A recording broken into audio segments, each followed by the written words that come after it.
Hare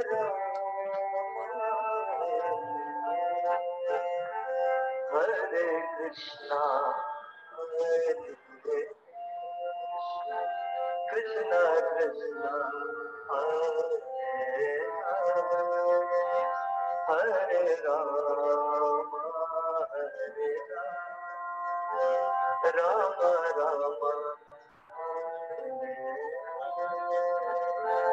Hare Krishna, Krishna, Krishna Krishna, Hare Rama, Rama Rama,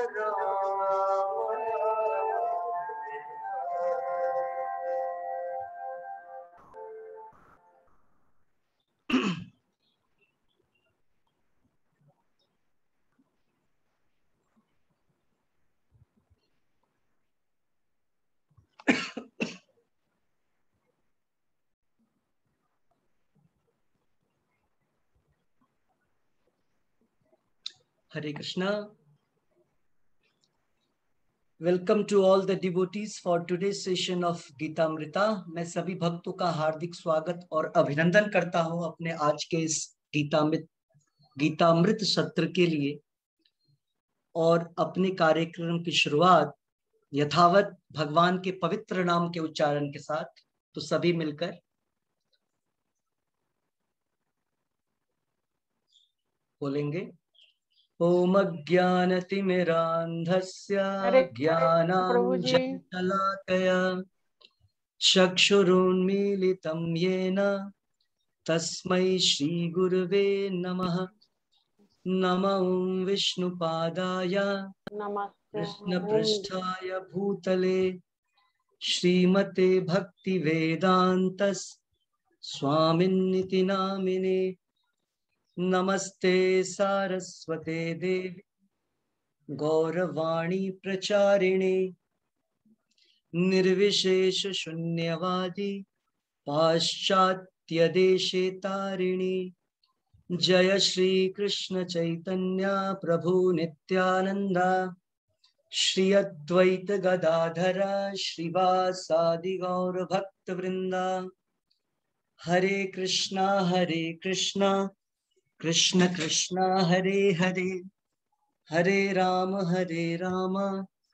Ram Ram Hare Hare. हरे कृष्णा।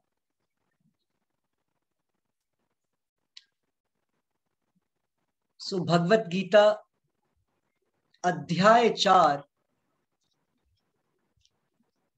दिव्य ज्ञान श्लोक संख्या 6। हमने श्लोक संख्या 5 में भगवान के द्वारा अर्जुन को बतलाए गए निर्देश का श्रवण किया था, जिसमें भगवान ने बतलाया था कि अर्जुन, मैं और तुम अनेक जन्म ले चुके हैं, लेकिन उन सारे जन्मों की जो हिस्ट्री है, स्टोरी है, वो मुझे पता है, तुम्हें पता नहीं है।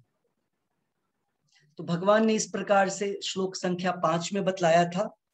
और यहां पर भगवान उसी को आगे बताते हुए अर्जुन के प्रश्न का उत्तर देंगे कि किस प्रकार से उन्होंने, जो कि अर्जुन के समकालीन है, अर्जुन की हम उम्र है, किस प्रकार से उन्होंने विवस्वान सूर्यदेव को भगवत गीता का उपदेश दिया। तो अभी हम देखेंगे श्लोक संख्या 6। अजोपि सन् अव्ययात्मा भूतानामीश्वरोऽपि सन् प्रकृतिं स्वामधिष्ठाय संभवाम्यात्म मायया। अजोपि सन् अव्ययात्मा भूतानाम ईश्वरोऽपि सन् प्रकृतिं स्वाम अधिष्ठाय संभवामि आत्म मायया।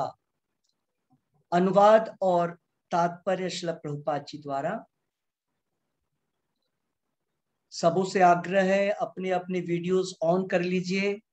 समझना है तो वीडियो ऑन कर लीजिए, ऐसे मत बैठिए और दूसरा काम मत करिए। एक बार में एक काम करिए तो समझ में आएगा। इससे कहीं बेहतर है आप लोग काम कर लीजिए और काम हो जाए फिर आइए, ठीक है। यस, सो अनुवाद।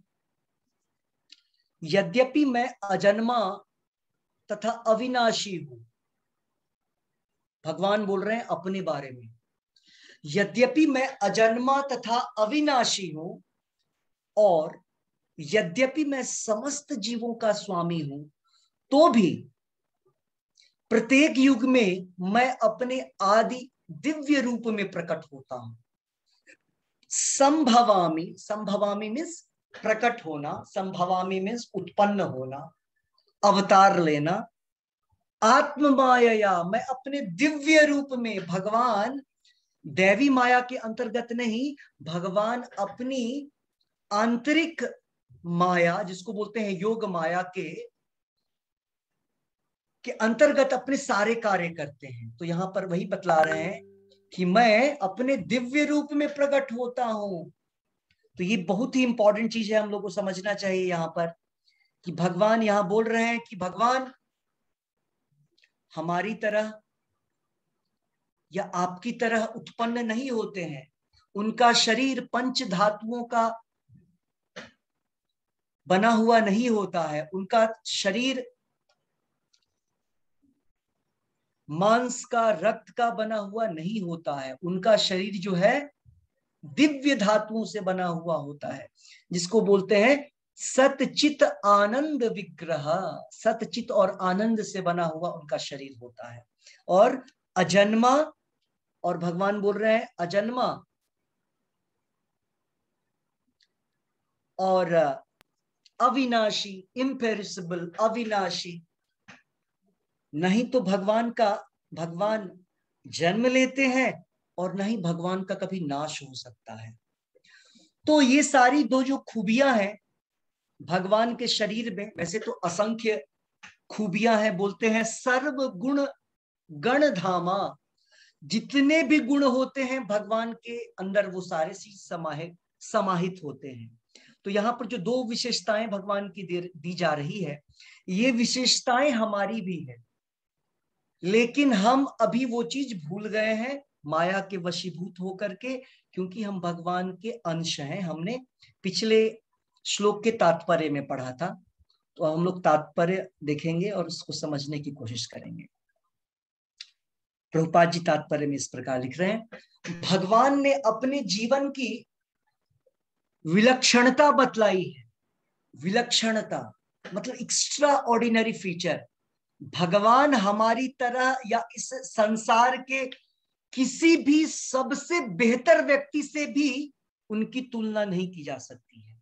इस बात पर आप लोग विशेष ध्यान दिए रखिएगा। ऐसा नहीं हम लोग मोहवश समझने लगते हैं भगवान भी बच्चे की तरह है, और हम लोग अपने घरों में भी जन्माष्टमी आ रहा है तो बच्चों को सजा देते हैं एकदम कृष्ण की तरह, है ना, मोर पंख बांसुरी वांसुरी दे करके, ये भी कृष्ण है। तो ऐसी ठीक है, आप प्रेमवश कुछ कर बैठते हैं, लेकिन ज्ञान होना चाहिए कि इस संसार का कोई भी व्यक्ति जो है उसका कंपैरिजन, उसकी बराबरी, उसकी समता, उसकी समानता भगवान से नहीं हो सकती है। ये भी लाइन हमने पिछले तात्पर्य में पढ़ा था। तो प्रभुपाद जी लिख रहे हैं, भगवान ने अपने जन्म की विलक्षणता बतलाई है यहाँ पर। वो क्या है? अजन्मा, अविनाशी। ठीक है। यद्यपि वे सामान्य पुरुष की भांति प्रकट हो सकते हैं, किंतु उन्हें विगत अनेक जन्मों की पूर्ण स्मृति बनी रहती है। जबकि सामान्य पुरुष को कुछ ही घंटे पूर्व की घटना स्मरण नहीं रखती। आज सुबह 6 बजे जो लोग जगे हुए थे उनकी बात कर रहे हैं, क्या कर रहे थे एग्जैक्टली 6 o'clock, ये हमको आपको याद नहीं होगा। बड़ा ही मुश्किल है इसको बतलाना 6 o'clock क्या कर रहे थे। प्रभुपाद जी लिख रहे हैं, लेकिन भगवान और हम में क्या फर्क है? भगवान को इस 6 घंटे की बात कौन कहे? भगवान को 6 जन्म, 600 जन्म, 6000 जन्म, 6 लाख जन्म, और जितने भी जन्म हुए हैं सबके मिनट और सेकंड की घटनाएं याद रहती हैं। क्यों? क्योंकि भगवान परमात्मा के रूप में हर एक जीव में विराजमान होते हैं। तो ये बहुत बड़ा डिफरेंस है हम में और भगवान में, कि भगवान को सारी घटनाओं का स्मरण होता है, लेकिन हम बद्ध जीव की सबसे बड़ी जो खूबी है कि हम भूल जाते हैं। हम भूल जाते हैं कि माया द्वारा हमें कष्ट कैसे दिया जा रहा है। हम माया के वशीभूत होकर के इस संसार में पूरे तरीके से तल्लीन हो जाते हैं, मिल जाते हैं। भगवान ने बोला कि सब कुछ जो है, हम भगवत गीता में पढ़ रहे हैं, वहां समझ रहे हैं कि भगवान बोल रहे हैं सब कुछ मुझसे आता है। जो कुछ हमारे पास है, ये शरीर, ये धन, ये रूप, ये बुद्धि, ये ज्ञान, ये शारीरिक क्षमता, ये सुंदरता, ये विद्वता, ये सारी खूबियां, सब कुछ भगवान से आता है। अहम सर्वस्य प्रभवः मत्तः सर्वम प्रवर्तते, भगवान बोलते हैं। तो इतनी सारी खूबियां होने के बावजूद जब भगवत गीता में पढ़ते हैं तो समझते हैं कि सब कुछ भगवान का है। लेकिन जब भगवान की सेवा की बात आती है तो हम सोचते हैं पहले खुद का देख लिया जाए फिर भगवान को क्या कमी है, भगवान को हम क्या दे सकते हैं। कुछ लोग ऐसा सोचते हैं हम भगवान को क्या चढ़ा सकते हैं, भगवान के पास क्या नहीं है। तो प्रभुपाद जी बतलाते हैं जिस प्रकार से गंगा जल, हम गंगा में स्नान जब करने जाते हैं, गंगा यमुना या किसी भी पवित्र नदी में, तो हाथों में अंजलि में वाटर पानी लेते हैं और वो चढ़ाते हैं हम गंगा को। तो ये क्या, तो गंगा और यमुना और जितने भी पवित्र नदियां हैं, क्या वो हमारे उस एक अंजलि भर जो जल है उससे वो खुश नहीं होते हैं, वो आशीर्वाद नहीं देते हैं? भले ही वो जल हमारा नहीं है, लेकिन हमारी भावना, समर्पण की भावना देख करके जो भगवान है और भगवान के शुद्ध भक्त हैं वो प्रसन्न होते हैं। न भगवान को कुछ चाहिए, न भगवान के शुद्ध भक्तों को कुछ चाहिए, लेकिन जो समर्पण या कुछ त्याग की भावना है वो हमें डेवलप नहीं होता है। तो श्रीमद् भगवत गीता में और भागवत में, और प्रभुपाद जी इसको बड़े ही अच्छे ढंग से बतलाते हैं, अगर हम भक्ति में उन्नति कर रहे हैं, इसका पहचान है कि हमें ज्ञान आएगा और हमें वैराग्य आएगा। आप बहुत सारे लोग वीडियो ऑन नहीं कर पा रहे हैं, आप लोग को प्रॉब्लम है कुछ ऑन करने में, या आप लोग कुछ और काम कर रहे हैं? अगर आप लोग का कनेक्शन ठीक है तो आप लोग वीडियोस ऑन कर लीजिए। मैं बोल रहा हूं समझ में नहीं आएगा, समय क्यों, जो कुछ बचा हुआ है उसको ज्यादा से ज्यादा सुनने में लगाइए। अगर समय को व्यर्थ करेंगे तो समय वैसे भी नहीं है हमारे पास, है ना। तो जो लोग ट्रेवल कर रहे हैं, मैं बोल रहा हूँ जो लोग बैठे हैं, जो लोग आराम से हैं, वो लोग ऑन कर लीजिए। जो लोग कहीं यात्रा में हैं, बाहर हैं, तो उनको उनको वैसे तो अभी के टाइम पे बैठ करके सुनना चाहिए, बट फिर भी ट्रेवल कर रहे हैं, कोई बात नहीं, ठीक है। बहुत इंपॉर्टेंट है। आप लोग क्यों, अगर अगर ये जरूरी नहीं होता आई कांटेक्ट, तो क्यों स्कूलों में स्टूडेंट्स को बुलाते हैं? क्यों नहीं घर पे ही ऑनलाइन कर दे सालों भर? क्यों नहीं? ऑनलाइन में भी वीडियो ऑन करके बैठना पड़ता है, क्यों? क्योंकि वो थोड़ा बहुत तो कांटेक्ट हो, समझ में आए कि स्टूडेंट्स, जो सुनने वाले श्रोता हैं, वो कुछ समझ रहे हैं। बहुत जरूरी है ये बात। ऐसा नहीं कि वीडियो ऑफ करके हम लेटे हुए हैं, पड़े हुए हैं सोफे पे, और कुछ बज रहा है, कुछ बोल रहा है रेडियो में, हाँ मोबाइल कुछ चल रहा है, ऐसा नहीं। जो लोग ऑन करेंगे उनके समझ में आएगा। भूमिका महाजन माता जी बहुत दिनों बाद दिखी हैं, फिर भी नहीं दिख रही हैं, तो दिख जाइए, समझ में आएगा। यस। तो प्रभुपाद जी बतलाते हैं भक्ति की पहचान है, अगर आपकी भक्ति बढ़ रही है, भगवान के प्रति प्रेम स्नेह बढ़ रहा है, इसका मतलब विरक्ति आएगी। आप सोचेंगे जो कुछ मेरे पास है सब कृष्णा को दे दे, मेरा तो कुछ नहीं है, कृष्णा ने दिया है। तो जब ये प्रेम की भावना बढ़ती है किसी भी व्यक्ति के प्रति, या तो भौतिक भावना बढ़ेगी, नहीं तो अभी हम सब में भौतिक भावनाएं बढ़ी हुई हैं। हम क्या चाहते हैं, जो कुछ हमारे पास है वो हम अपने बच्चे को दें, हम अपने रिलेटिव्स को दें, हम अपने समाज को दें। इस तरीके से अलग अलग लोगों की अलग अलग भावनाएं हैं, है ना। कुछ लोग सोचते हैं जानवरों को देखे, जानवर बच्चों को भी नहीं देना चाहता है, खुद को ही। जानवर और मनुष्य में थोड़ा सा एक छोटा सा डिफरेंस, जानवर के बच्चे थोड़े बड़े होते हैं ना, वो भूल जाता है कि ये हमारा बच्चा है और हमें कुछ करना है, और वो सेल्फ सेंटर्ड हो जाता है। तो हमको सेल्फ सेंटर्ड, भगवत गीता में यही तो बतलाने की कोशिश कर रहे हैं भगवान, निष्काम कर्मयोग। हमको कर्म करना है निष्काम, मतलब क्या, जो फल है, जो कुछ हमारे पास है, उसको कृष्णार्पणम, भगवान को अर्पण करना है। और जब ऐसा होता है तो ये पहचान है कि हम भक्ति में उन्नति कर रहे हैं। तो यहां पर प्रभुपाद जी लिख रहे हैं कि भगवान को सारी घटनाएं याद होती है, लेकिन हम बद्ध जीवों को कोई भी घटना 1 घंटे 2 घंटे आधे घंटे पहले क्या कर रहे थे, क्या सोच रहे थे, कुछ भी याद नहीं रहता है। तो इसके पॉजिटिव इफेक्ट भी है, रिजल्ट्स भी है, और नेगेटिव चीजें भी होती हैं। ठीक है, प्रभुपाद जी आगे लिख रहे हैं, उसे उसको स्मरण करने के लिए अपनी बुद्धि को कुरेदना पड़ेगा कि वह कल इस समय क्या कर रहा था। फिर भी लोग प्रायः अपने को ईश्वर या कृष्ण घोषित करते रहते हैं। कितने लोग हैं, कितने लोग आए, हमने कितनी बार चर्चाएं की हैं, जो लोग बोलते थे कि हम भगवान हैं। अभी भी बहुत सारे लोग भगवान बोलते हैं अपने आप को, लेकिन वो भगवान ऐसे हैं कि उनको 2 घंटे 4 घंटे 1 घंटे एक दिन पहले क्या कर रहे थे इसकी जानकारी, इसका स्मरण नहीं होता है। तो वो भगवान इस प्रकार के ठगने वाले भगवान है, और हम लोग को उसे ठगाना नहीं चाहिए। फिर भी लोग प्रायः अपने को ईश्वर या कृष्ण घोषित करते रहते हैं।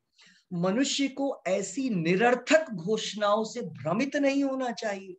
सामान्य जन उसके पीछे पीछे दौड़ जाते हैं, ये महाराज हैं, ये भगवान हैं, ये अवतार ले लिए हैं अभी कलयुग में, और हम लोग उनके पीछे दौड़ जाते हैं बिना सोचे समझे। नहीं, तो उनसे भ्रमित नहीं होना चाहिए हमको, प्रभुपाद जी लिख रहे हैं। अब भगवान द्वारा अपनी प्रकृति या स्वरूप की व्याख्या करते हैं। यहां पर भगवान ने क्या बोला है, आत्म माया संभवामी, मैं अवतार लेता हूं अपनी योग माया के द्वारा, सच्चिदानंद शरीर में मैं अवतार लेता हूं। दिखने में मैं मनुष्य की तरह हूं। अवजानंती, भगवान बोलते हैं आगे 7वें अध्याय में, अवजानंती माम मूढ़ा मानुषिम तनुमाश्रितम। वो लोग मूर्ख हैं, मूढ़ा, मूढ़ जन कौन, जो सोचते हैं कि भगवान भी मनुष्य है, हमारी तरह ही मनुष्य है, थोड़े शक्तिशाली है, थोड़े ज्ञानी है, बस। और क्या, बहुत सारे लोग बोलते हैं कृष्ण क्या थे, एक ऐतिहासिक पुरुष है, जैसे अलेक्जेंडर था या बाकी कोई शक्तिशाली व्यक्ति, वैसे ही राम और कृष्ण भी थे, वो भी एक शक्तिशाली पुरुष थे। लेकिन ये समझना कि भगवान थे, ये आम आदमी के वश की बात नहीं है। तो यहाँ पर भगवान स्वयं अपने स्वरूप की व्याख्या कर रहे हैं। प्रकृति का अर्थ स्वभाव तथा स्वरूप दोनों है। प्रकृति शब्द, ये जो शब्द होता है प्रकृति, तो प्रकृति शब्द जो है इसका अर्थ होता है हमारे नेचर, और नेचर का अर्थ क्या होता है, स्वभाव। और प्रकृति का अर्थ स्वरूप, इंपॉर्टेंट चीज है आप लोग के लिए, स्वरूप जानना। यह इस व्यक्ति की प्रकृति क्या है, हम बोलते हैं ना इस व्यक्ति का स्वभाव क्या है, और इस व्यक्ति का स्वरूप क्या है, प्रकृति। तो भगवान की प्रकृति सच्चिदानंद है, हमारी प्रकृति भी सच्चिदानंद है। भगवान कहते हैं वे अपने ही शरीर में प्रकट होते हैं। अपने ही शरीर में मतलब भगवान जिस शरीर में गोलोक में, वैकुंठ में, अयोध्या में, इन धामों में विराजते हैं, भगवान जब यहाँ विराजते हैं, जब भगवान यहाँ अवतरित होते हैं, भगवान वो सेल्फ सेम बॉडी लेकर के आते हैं। प्रभुपाद जी बोलते हैं दूसरा शरीर हमारी तरह नहीं पकड़ते हैं।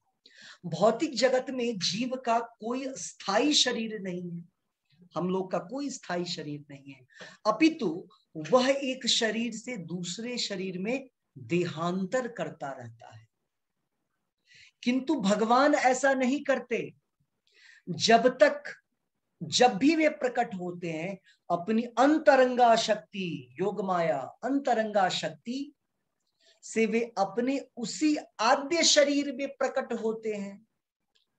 आद्य हमने पढ़ा था, आद्य अगले श्लोक पे, आद्यम पुराण पुरुषम, हमने अगले श्लोक में, पिछले श्लोक में तात्पर्य में पढ़ा था।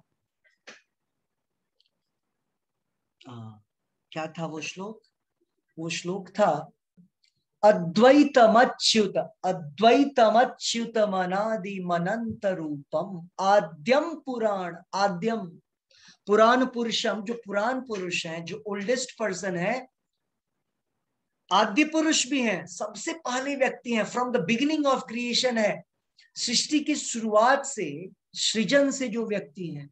तो यहां पर भगवान क्या बोल रहे हैं, भगवान का शरीर जो बिगिनिंग ऑफ क्रिएशन में था, इस सृष्टि की शुरुआत में था, भगवान उसी शरीर को धारण करके प्रकट होते हैं। यहाँ पर उसी चीज को लिखा हुआ है, आद्य शरीर में प्रकट होते हैं।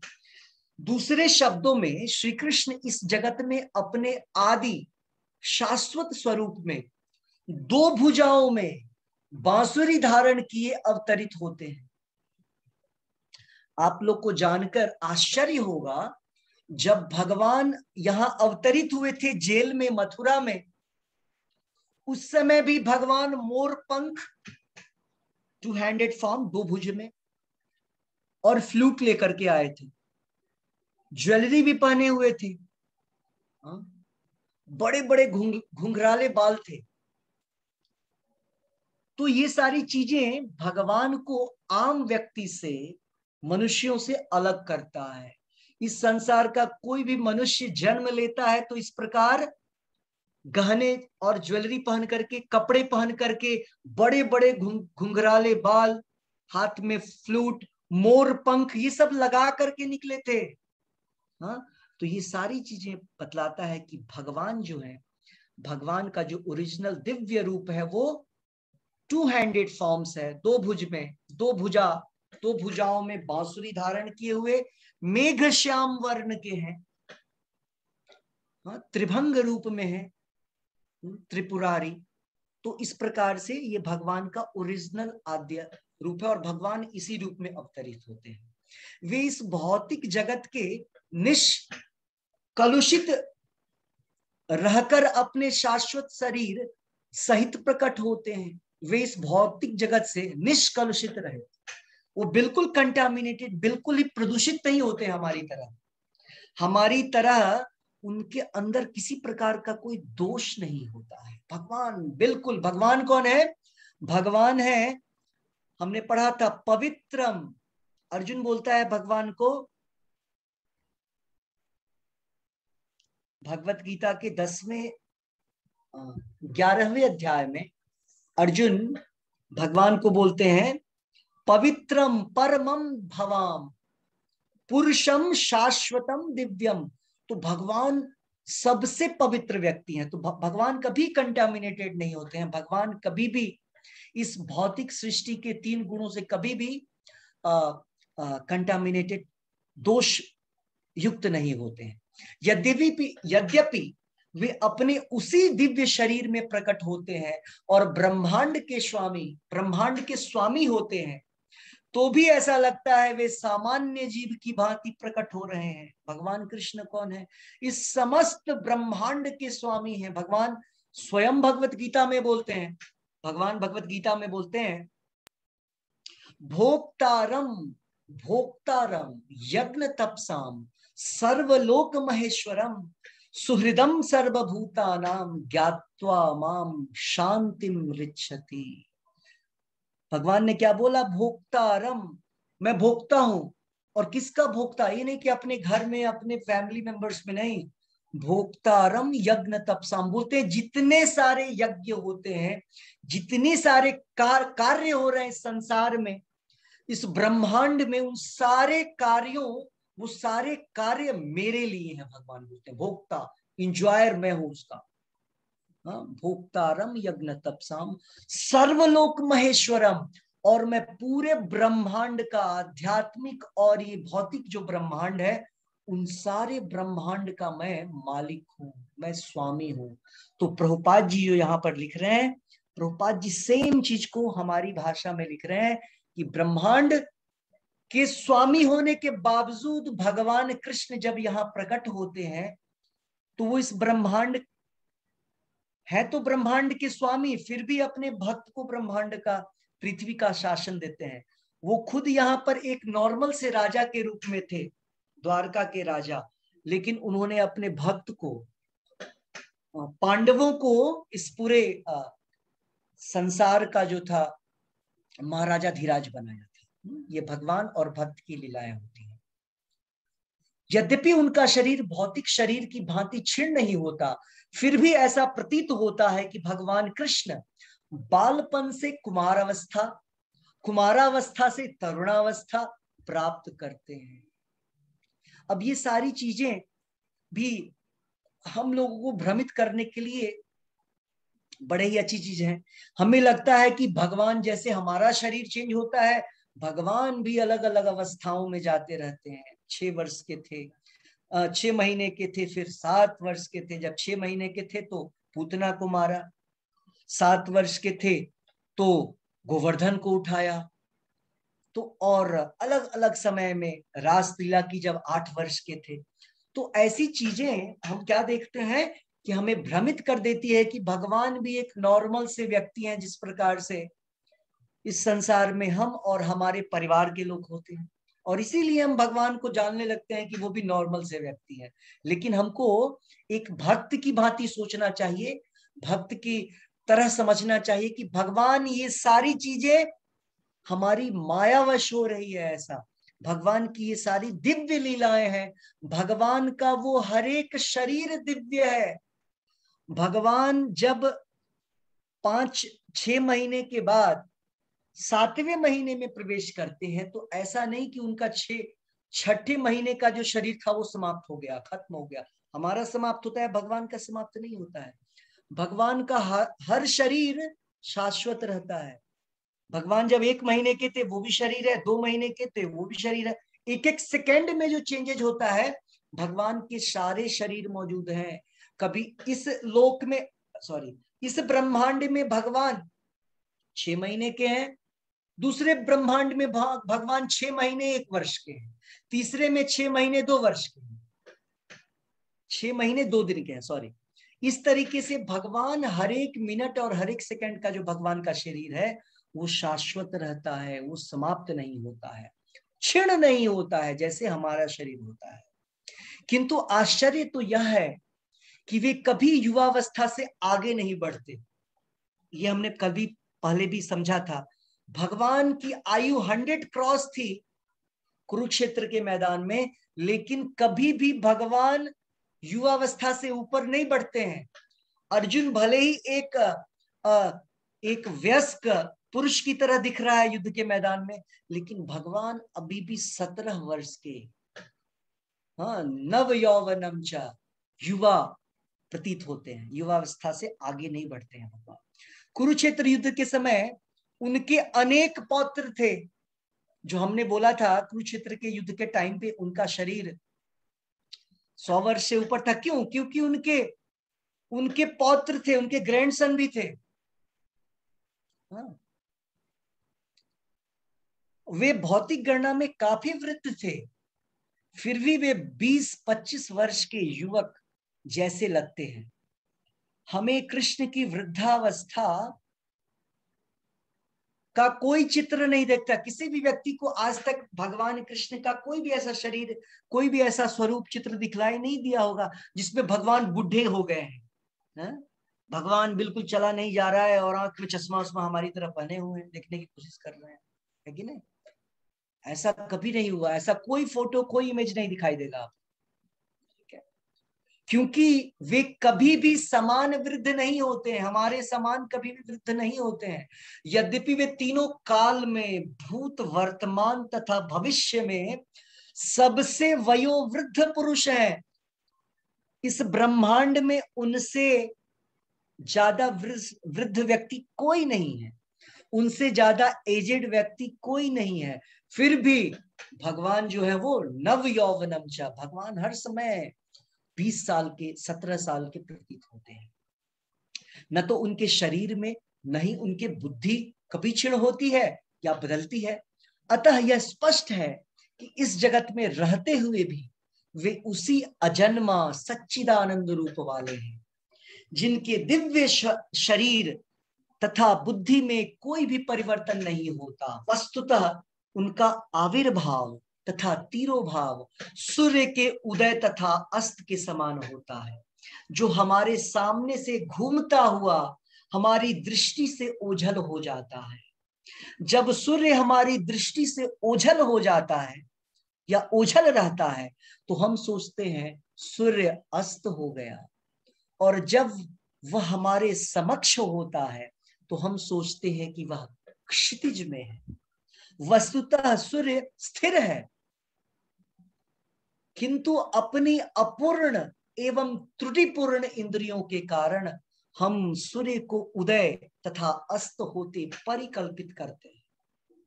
और चूंकि भगवान का प्राकट्य तथा तिरोधान सामान्य जन से भिन्न है, अतः स्पष्ट है कि वे शाश्वत हैं, अपनी अंतरंगा शक्ति के कारण आनंद स्वरूप हैं। वे इस भौतिक प्रकृति द्वारा कभी भी कलुषित नहीं होते। वेदों द्वारा भी पुष्टि की जाती है, भगवान अजन्मा होकर के भी अनेक रूपों में अवतरित होते रहते हैं, किंतु तो भी वे शरीर परिवर्तन नहीं करते। श्रीमद् भागवत में वे अपनी माता के समक्ष नारायण रूप में 4 भुजाओं एवं ऐश्वर्यों से युक्त होकर प्रकट होते हैं। मैंने जो अभी घटना बतलाई थी जेल वाली, जब भगवान 2 भुजाओं में प्रकट होते हैं उसके पहले की घटना है। भगवान पहले चतुर्भुज रूप में विष्णु रूप में प्रकट होते हैं, क्षीरोदकशायी विष्णु के रूप में प्रकट होते हैं 4 भुजाओं में, और ऐश्वर्यों से युक्त होकर के उनका आद्य शाश्वत रूप में प्राकट्य उनकी अहैतुकी कृपा है जो जीवों को प्रदान की जाती है, जिससे वे भगवान के यथारूप में अपना ध्यान केंद्रित कर सके, न कि निर्विशेषवादियों द्वारा मनोधर्म या कल्पनाओं पर आधारित रूप में हो। यहां पर प्रभुपाद जी क्या बतला रहे हैं? यहां पर प्रभुपाद जी बतला रहे हैं भगवान यहाँ पे क्यों अवतार लेते हैं और क्यों अपने रूपों को भक्तों को दिखलाते हैं, क्योंकि हम उनके इस दिव्य रूपों पर ध्यान केंद्रित कर सकें, उनका नाम ले सकें, उनकी लीलाओं को याद कर सकें। और यहाँ पर प्रभुपाद जी बतला रहे हैं कि जिस प्रकार निर्विशेषवादी निराकारवादी वो लोग केवल मन की कल्पनाओं पे दौड़ते रहते हैं, मन की कल्पनाओं से अलग अलग स्वरूप बनाते रहते हैं, और वो बोलते हैं कोई सा भी रूप जो है वो भगवान का रूप है, क्योंकि उनको भगवान के रूप के विषय में कोई अनुभव नहीं है और न ही वो अनुभव करना चाहते हैं, क्योंकि उनका पूरा विश्वास उनके खुद के मानसिक चिंतन पे होता है, मेंटल स्पेकुलेशन पे होता है। हमने पहले भी पढ़ा था कि हमको इस चीज से दूर होना चाहिए कि अपने मन से कुछ सोचना और समझना चाहिए। इस चीज से दूर होकर के हमको जो भगवत गीता और भागवत में बतलाया गया है उसको समझने की कोशिश करना चाहिए। तो यहाँ पर यही बतलाया जा रहा है। विश्वकोश के अनुसार, विश्वकोश डिक्शनरी का नाम है, संस्कृत की डिक्शनरी है, के अनुसार माया या आत्म माया शब्द भगवान की अहैतुकी कृपा का सूचक है। अहैतुकी कृपा, माया। भगवान अपने समस्त पूर्ण आविर्भाव तिरोभाव से अवगत रहते हैं। भगवान ने बोला ना मुझे सारी चीजें याद है, सारे जन्मों के विषय में मुझे याद है, तो इसीलिए अवगत रहते हैं। किंतु सामान्य जीव को जैसे ही नवीन शरीर प्राप्त होता है वह अपने पूर्व शरीर के विषय में सब कुछ भूल जाता है। वे समस्त जीवों के स्वामी हैं, क्योंकि इस धरा पर रहते हुए भी वे आश्चर्यजनक तथा अति मानवीय लीलाएं करते हैं। भगवान की जो दिव्य लीलाएं होते हैं, आप लोग शायद सुन रहे होंगे, रात को 9 बजे YouTube पे आता है या बाद में भी सुन सकते हैं, जो भगवान की लीलाओं का वर्णन चल रहा है हिंदी में, आप लोग सुन सकते हैं। उसमें आप देखेंगे भगवान की लीलाएं कैसे दिव्य होती हैं, अनूठी होती हैं, अति मानवीय होती हैं। इसलिए भगवान का नाम है उरुक्रम। उरुक्रम मतलब बोलते हैं कि वैसी लीलाएं जो सामान्य जन के लिए संभव नहीं है। अतः भगवान निरंतर वही परम सत्य रूप है। उनके स्वरूप तथा आत्मा में या उनके गुण तथा शरीर में कोई अंतर नहीं होता। अब यह प्रश्न किया जा सकता है कि संसार में भगवान क्यों आविर्भूत हैं और तिरोभूत होते हैं। मतलब भगवान आते हैं, अपीयर होते हैं, जो हमें जन्म की तरह लगता है, और भगवान यहां से अपनी लीला समेट कर चले जाते हैं। तो भगवान ऐसा क्यों करते हैं, ये प्रश्न उठेगा। अब यह प्रश्न किया जा सकता है कि संसार में भगवान क्यों आविर्भूत और तिरोभूत होते हैं, और अगले श्लोक में इसकी व्याख्या की गई है, जो कि बड़ा ही कॉमन सा श्लोक है भगवत गीता का, जो भगवान बतलाते हैं, यदा यदा हि धर्मस्य ग्लानिर्भवति भारत अभ्युत्थानम अधर्मस्य तदात्मानं सृजाम्यहम्। जिसमें भगवान बतलाते हैं यदा यदा, जब जब धर्म की ग्लानि होती है, धर्म नीचे जाता है, और ग्लानिर्भवति भारत अभ्युत्थानम अधर्मस्य, और जब अधर्म बढ़ता है, अधर्म ऊपर बढ़ता है, तो क्या होता है? भगवान बोलते हैं संभवामि युगे युगे, तो मैं अवतार लेता हूं। संभवामि मतलब मैं अवतार लेता हूं, और हरेक युग में जब भी मेरी आवश्यकता होती है समाज में धर्म की स्थापना के लिए, मैं अवतरित होता हूं। हम लोग इस श्लोक को भी पढ़ सकते हैं आज, तो इसकी कोशिश करेंगे देखने का। श्लोक संख्या 7, यदा यदा हि धर्मस्य ग्लानिर्भवति भारत अभ्युत्थानम अधर्मस्य तदात्मानं सृजाम्यहम्। अनुवाद और तात्पर्य श्रील प्रभुपाद जी द्वारा। हे भरतवंशी, जब भी और जहां भी धर्म का पतन होता है और अधर्म की प्रधानता होने लगती है, तब मैं अवतार लेता हूं। कितना क्लियर इंस्ट्रक्शन है। तात्पर्य, यहां पर सृजामी शब्द महत्वपूर्ण है। सृजामी बहुत इंपॉर्टेंट है। सृजामी सृष्टि के अर्थ में नहीं प्रयुक्त हो सकता। सृजामी का अर्थ सृजति, सृजामी सृजन, सृजन मतलब क्रिएशन, जन्म लेना, बनना, सृष्टि होना। प्रभुपाद जी लिख रहे हैं सृजामी सृष्टि के अर्थ में नहीं प्रयुक्त हो सकता। यहां पर क्यों नहीं हो सकता, प्रभुपाद जी बतलाने की कोशिश कर रहे हैं। क्योंकि भगवान का क्रिएशन नहीं होता, भगवान का जन्म नहीं होता, क्योंकि भगवान ने पिछले श्लोक में बोला मैं अजन्मा हूं। तो जो अजन्मा है, अविनाशी है, उसका जन्म कैसे हो सकता है? इसका मतलब उसका सृजन कैसे हो सकता है? तो प्रभुपाद जी लिख रहे हैं क्योंकि पिछले श्लोक के अनुसार भगवान के स्वरूप या शरीर की सृष्टि नहीं होती, क्योंकि उनके सारे स्वरूप शाश्वत रूप से विद्यमान रहते हैं।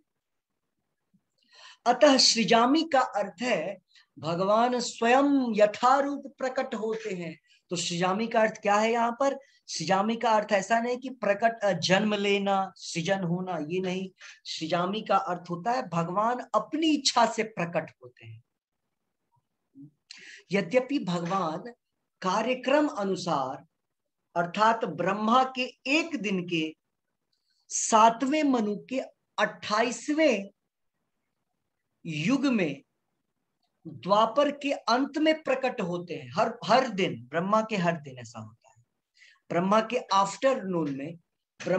आफ्टरनून में भगवान प्रकट होते हैं, किंतु वे इस समय का पालन करने के लिए बाध्य नहीं है। ब्रह्मा जी उनको बाध्य नहीं करते हैं, या कोई भी व्यक्ति उनको बाध्य नहीं करता है, क्योंकि वे स्वेच्छा से कर्म करने के लिए स्वतंत्र हैं। इसीलिए भगवान का नाम है स्वराट। स्वराट शब्द का अर्थ होता है जो अपनी इच्छा से कार्य करता है।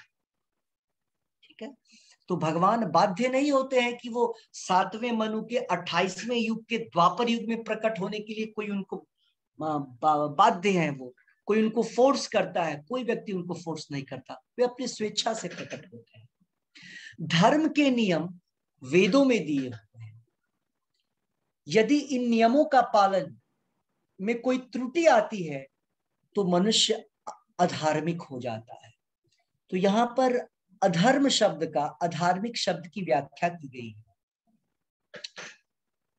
इस संसार में कौन अधार्मिक है, इसका जो आसान तरीका है वो यहां पर बतलाया जा रहा है।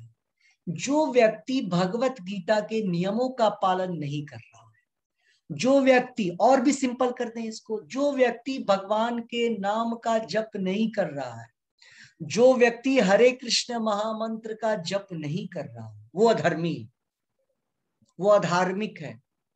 और उसको प्रकृति के द्वारा उसको कष्ट मिलेगा, उसके ऊपर वो जो पाप कर रहा है, ये पाप है। भगवान के नाम का जप नहीं करना, इसका मतलब होता है आप सारे तरीके के गलत काम शुरू कर देंगे अगर भगवान के नाम का जप नहीं करेंगे। और जो प्रकृति के 3 गुण है वो आपके ऊपर, दुर्गा देवी जो है अपने 10 हाथों से जो है आपको कष्ट देना शुरू कर देंगे।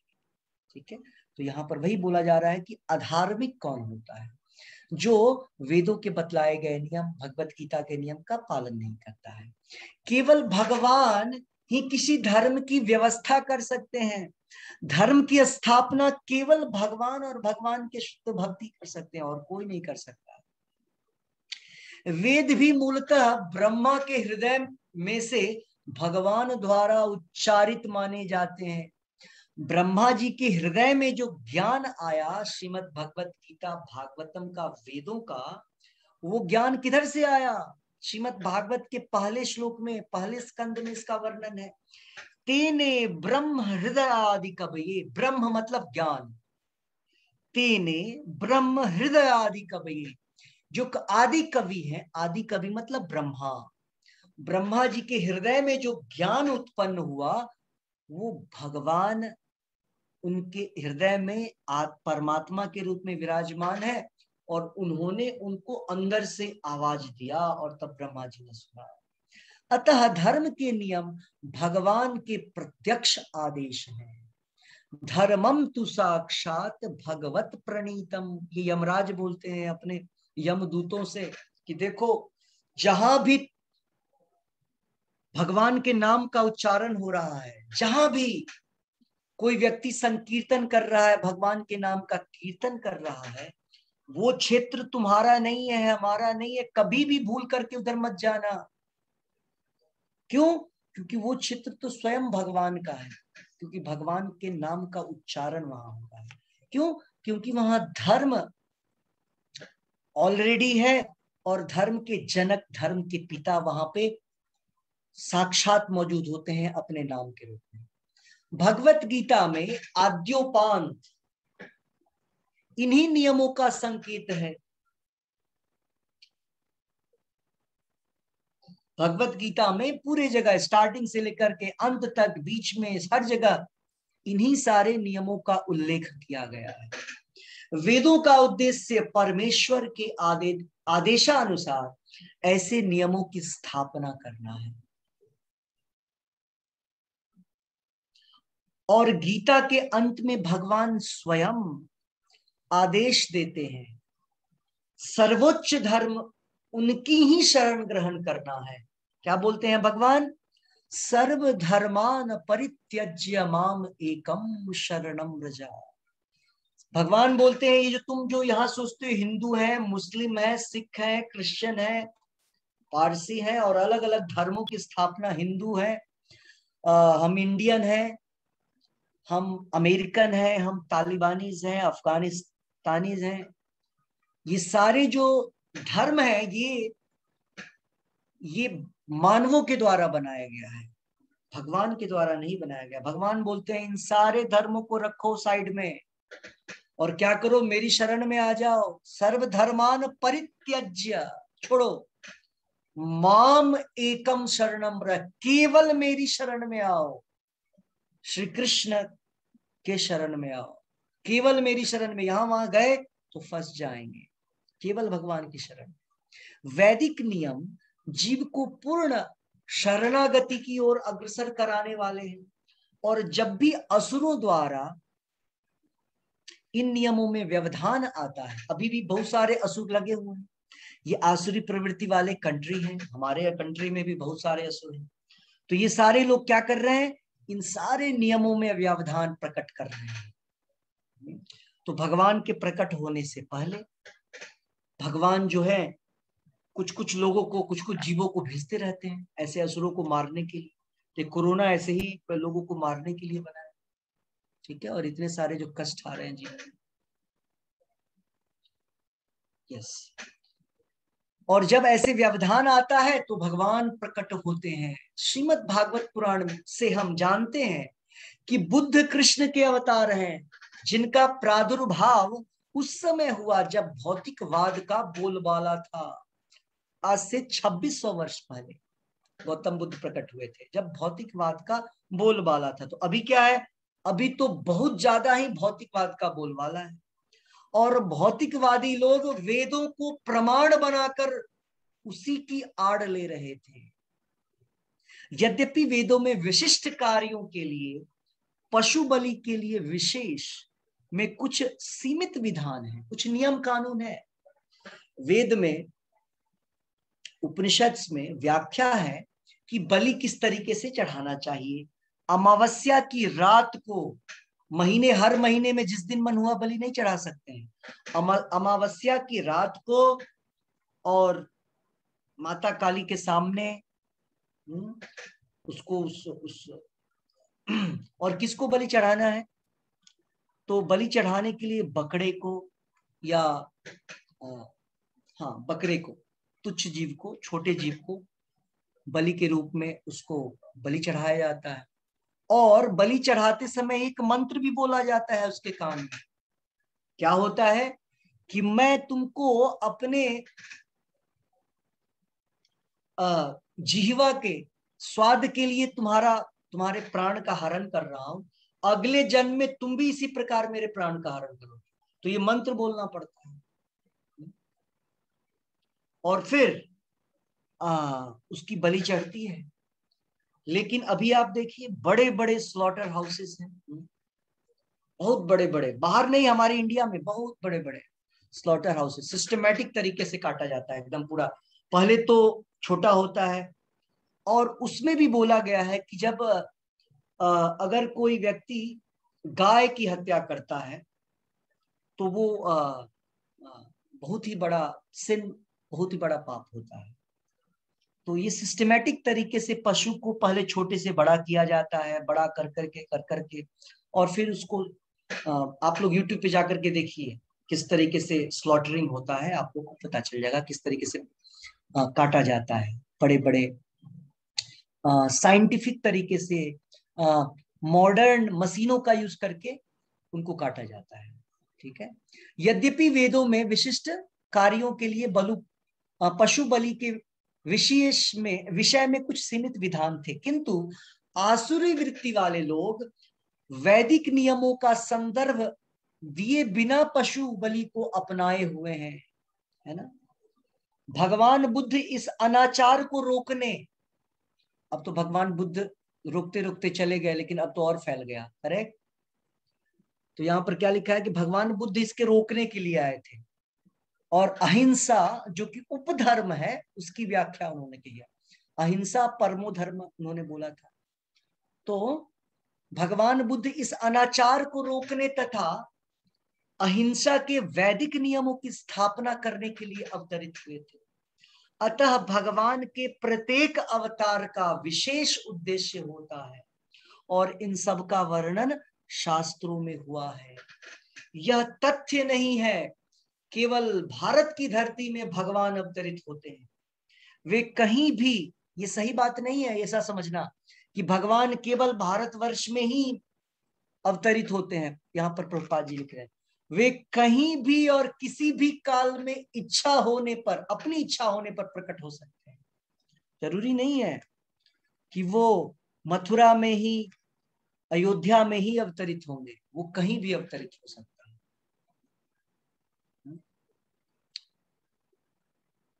वे प्रत्येक अवतार लेने पर धर्म के विषय में उतना ही कहते हैं जितना कि उस परिस्थिति में जन समुदाय विशेष समझ सकता है, लेकिन उद्देश्य एक ही रहता है। क्या है वो उद्देश्य?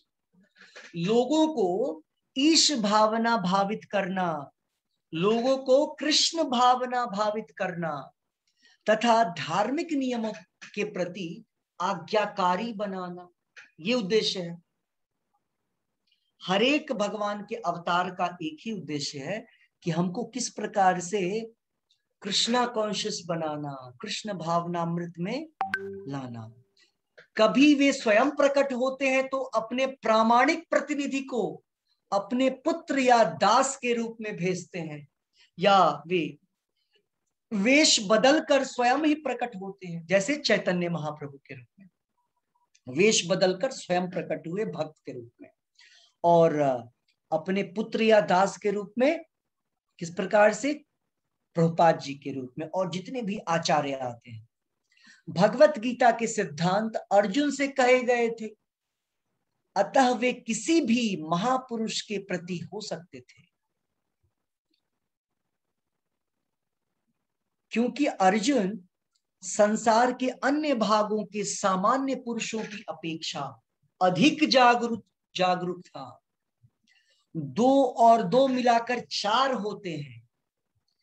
यह गणितीय नियम प्राथमिक कक्षा के विद्यार्थियों के लिए उतना ही सत्य है जितना कि उच्च कक्षा के विद्यार्थियों के लिए।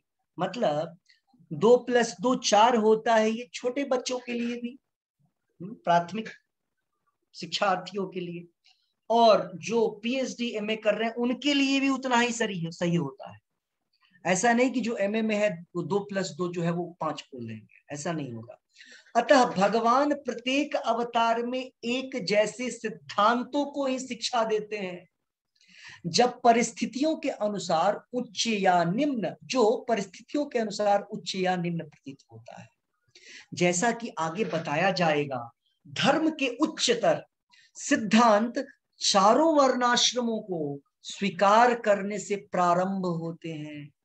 जो हमने वर्णाश्रम पढ़ा है, वर्णाश्रम के विषय में बोल रहे हैं, धर्म की शुरुआत वर्णाश्रम को धारण करके, मतलब सबसे निचले लेवल का शुरुआत जो होता है वो वर्णाश्रम को धारण करने से होता है। अवतारों का एकमात्र उद्देश्य सर्वत्र कृष्ण भावनामृत का उद्बोधन करना है, हर तरफ कृष्ण भावना का प्रचार करना है।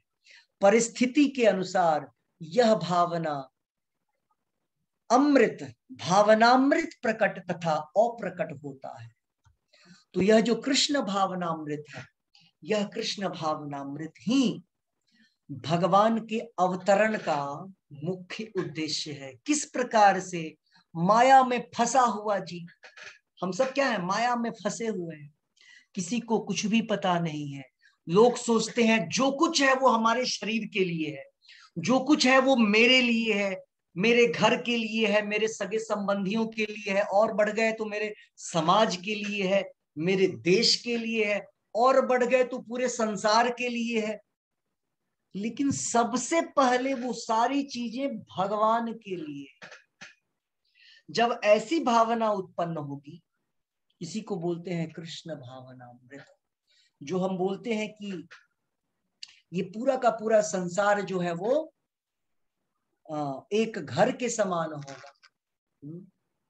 तो प्रभुपाद जी ने वो चीज केवल कृष्ण भावना के द्वारा हो सकता है कि ये पूरा का पूरा संसार जो है वो एक घर हो सकता है। कैसे?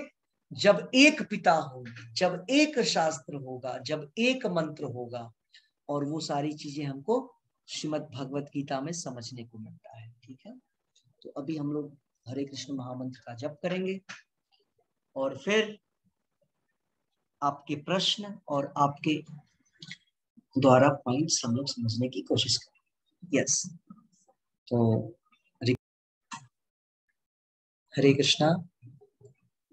अब आपके कुछ प्रश्न हैं तो प्रश्न ले सकते हैं, और प्रश्न नहीं तो आपके पॉइंट्स, और आप लोग जिनका नाम लेंगे वो अपने आप को अनम्यूट करेंगे और फिर अपने पॉइंट को या प्रश्न को रखेंगे। फर्स्ट पॉइंट, सुषमा कौल माता जी, पहला पॉइंट।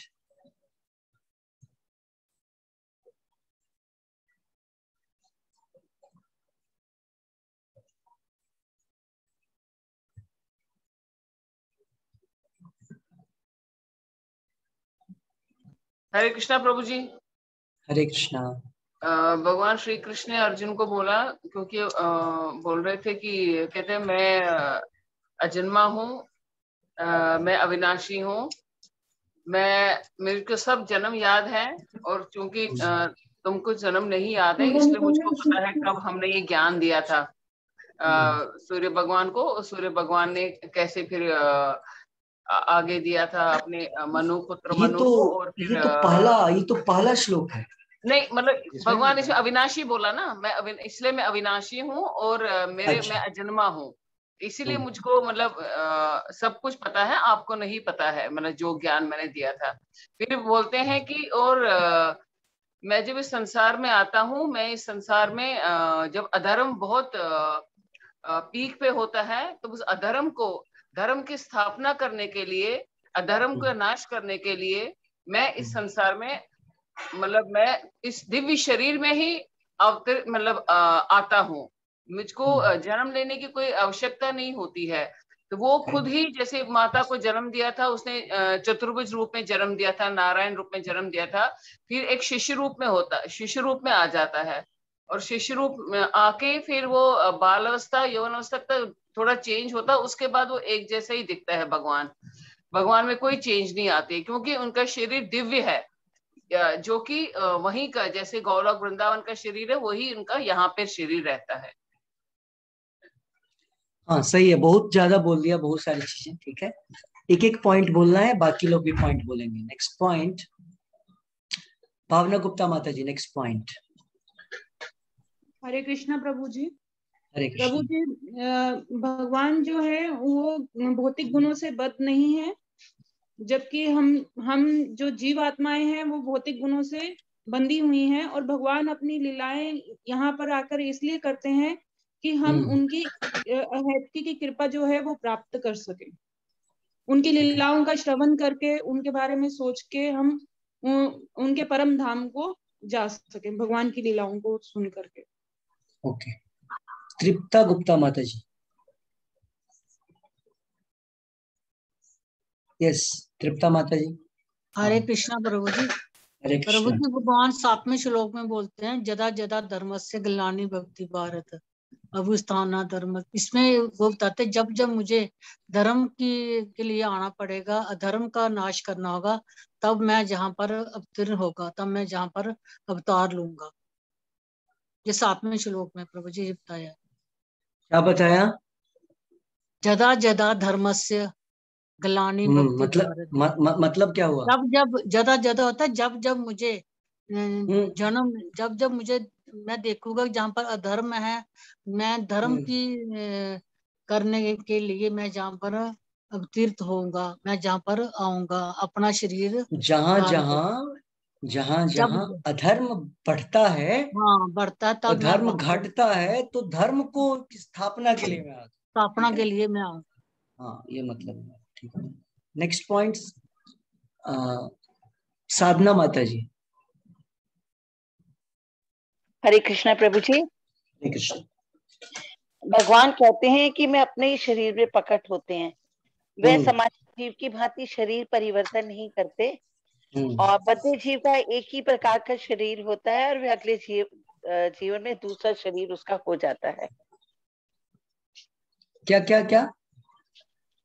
प्रभु जी, मैंने ये कहा कि भगवान लास्ट लाइन, हाँ लास्ट लाइन मैंने ये बोला कि बद्ध जीव का एक प्रकार का शरीर ही होता है, वे अगले जन्म में उसको दूसरा शरीर प्राप्त होता है, वो पिछला सब कुछ भूल जाता है, जबकि जो ईश्वर है वो दिव्य है, उन्हें सब कुछ विगत अनेकों जन्मों की उनकी पूर्ण स्मृति बनी रहती जी।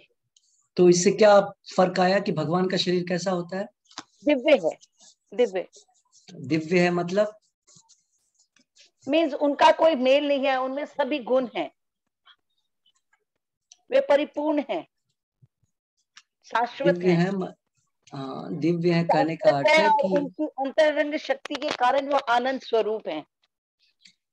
नहीं ये सब तो ठीक है, ये सब से काम नहीं चलेगा, सीधा सीधा मतलब समझना पड़ेगा। दिव्य है मतलब भौतिक तत्वों से नहीं बने, इसलिए दिव्य है, उसको दिव्य तत्वों से मिलकर, ठीक है।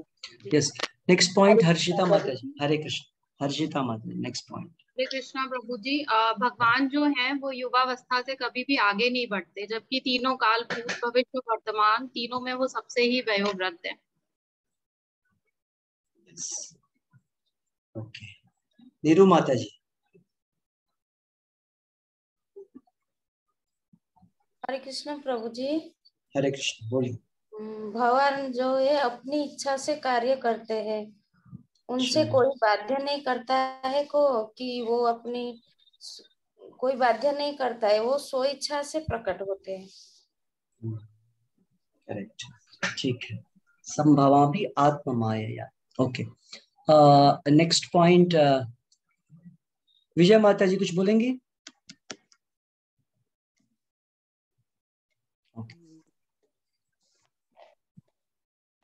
प्रभु जी, भगवान जब आए थे तो उनके मोर ओके, ठीक है, हो गया। उनके और ज्वेलरी थी और मुरली थी, तो वो इन चीजों से पता चलता है कि वो सामान्य पुरुष से भिन्न थे, वो भी सच्चिदानंद है। हाँ, ओके। नेक्स्ट, उनकी आवाज नहीं आ रही थी इसलिए मैंने उनको म्यूट कर दिया। नेक्स्ट मीनाक्षी माता जी। हरे कृष्णा प्रभु जी। हरे कृष्णा। यह आवश्यक नहीं है कि भगवान केवल भारत भूमि में ही अवतार लेंगे, वे कहीं भी और किसी भी काल में अपनी इच्छा से प्रकट हो सकते हैं। जब जब अधर्म बढ़ता है और धर्म की हानि होती है तो भगवान अवतार लेते हैं। यस, अर्चना माता जी। हरे कृष्णा प्रभु जी। गोविंदा। यस। जब जब भगवान यहाँ अवतार लेते हैं धरती पर, तो बस उनका एक ही उद्देश्य होता है कि लोगों को कृष्ण भावनामृत में लाना, कृष्ण भावना भावित करना और धार्मिक नियमों के प्रति उन्हें सचेत करना, आज्ञाकारी बनाना। कभी वे खुद प्रकट होते हैं, कभी अपने प्रिय पुत्र को या दास को भेजते हैं, या स्वयं वेश बदल करके आते हैं, जैसे चैतन्य महाप्रभु। सुनीता माता जी। हरे कृष्ण प्रभु जी। हरे कृष्ण। भगवान अजन्मा है, जिनका जन्म नहीं होता, वो प्रकट होते हैं, और अविनाशी है, कभी नाश नहीं होता, क्योंकि उनका जो शरीर है वो सच्चिदानंद से मिलकर बना है, भौतिक से मिलकर नहीं बना। क्योंकि जो भी भौतिक पदार्थ होते हैं इस भौतिक संसार में, वो उनमें 6 परिवर्तन होते हैं। उत्पन्न होता है, वृद्धि करता है, अपने जैसा कुछ गुण उत्पादन करता है, कुछ समय तक रहता है, क्षीण होता है और फिर लुप्त हो जाता है। लेकिन उनमें ये परिवर्तन नहीं होता, क्योंकि उनमें काल का प्रभाव नहीं पड़ता। ओके, नेक्स्ट रेवा गुप्ता माता जी। ये लोग हैं, आप लोग हैं इधर, तो बोलिए कुछ। हरे कृष्णा प्रभु जी। हरे कृष्णा प्रभु जी, इसमें भगवान ने बताया है कि वो अपनी इच्छा से प्रकट होते हैं। जो ब्रह्मा जी का आफ्टरनून होता है उसमें भगवान प्रकट होते हैं, लेकिन वो ऐसा करने के लिए बाध्य नहीं होते हैं, वो अपनी इच्छा से करते हैं, अपनी इच्छा से ही। और जो अधार्मिक कार्य होते हैं, जैसे प्रभु का नाम नहीं लेना, भगवत गीता के नियमों का नहीं पालन करना, ये सब पाप है। और इस सब के लिए भगवान धर्म की स्थापना के लिए जन्म लेते हैं, और धर्म की स्थापना केवल भगवान ही कर सकते हैं। ब्रह्मा जी का जो ज्ञान है वेदों का, वो भी भगवान की प्रेरणा से ही आया है। खूब लिखा है आज नोट्स में, वेरी गुड। ओके, मनु जी। प्रभु जी, जय श्री कृष्ण प्रभु जी।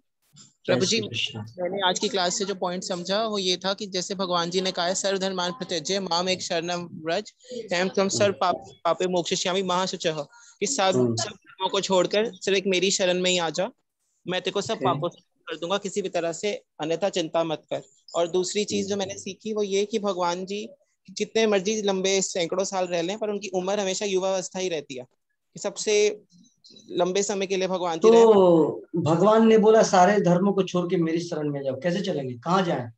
मंदिर में जाके बैठ जाएं? भगवान जी को याद करो, भगवान जी का ही नाम जपो, भगवान जी की सेवा दास से करो, भगवान जी की ही बस शरण में आ जाओ पूरी तरीका से, सब धर्मों का परित्याग करके। प्रैक्टिकली कैसे करें?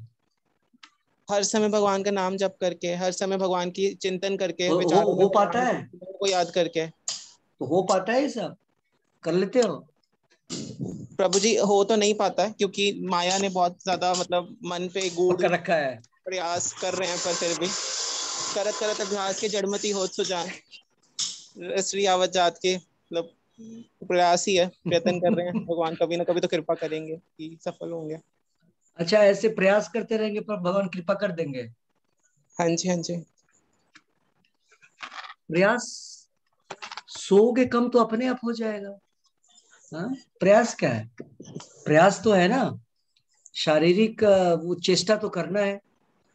बोलो कि टाइम ही नहीं मिल रहा है, स्मरण ही नहीं हो रहा है, माला हाथ में लेकर के करना है। हाँ? जी जब तक 16 माला नहीं होगा तब तक कुछ नहीं होने वाला है। प्रभा जी बोलते हैं 16 माला जब जो नहीं करता है वो ह्यूमन प्लेटफॉर्म पे नहीं है, वो एनिमल प्लेटफॉर्म पे है। ठीक है, तो एनिमल प्लेटफॉर्म से भगवान को थोड़ी नहीं जाना जा सकता है। ठीक है, फिर भी लेकिन 1 2 4 5 6 10 12 15 जो भी है, जितना भी है नहीं से अच्छा है। कोई बात नहीं, प्रयासरत रहो, जो बोले हो वही करते रहो, लेकिन मतलब कोई ना कोई दिन पकड़ लेना प्रयास। ऐसा ना हो कि मालूम चला कि जिंदगी के अंतिम क्षणों में भी हम लोग प्रयास ही रत हो जाए, तो जीवन भर फिर नेक्स्ट लाइफ लेके आना पड़ेगा। ठीक है, ओके। जय श्री कृष्ण प्रभु जी।